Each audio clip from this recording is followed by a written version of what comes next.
چوتھی چیز وَأَعُوذُ بِكَ مِن شَرِّ فِتْنَةِ الْمَسِيحِ الدَّجَّالِ، دجال کے فتنے سے، جو کہ بڑا کربناک اور ہولناک فتنہ ہے، جس میں شرعی نصوص موجود ہیں، یہ تطویل کا مقام نہیں ہے۔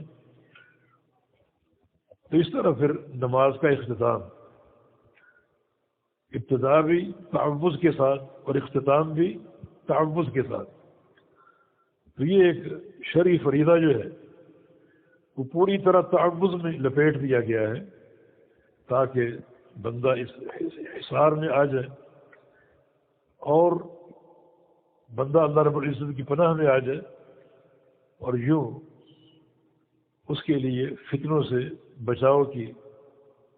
جو صورت اور شکل ہے وہ آسان ہو جائے۔ تو پھر یہ نماز میں تعوذ کی تعلیم ہے، اور یہ ایک بہترین محل اور موقع ہے تعوذ کا۔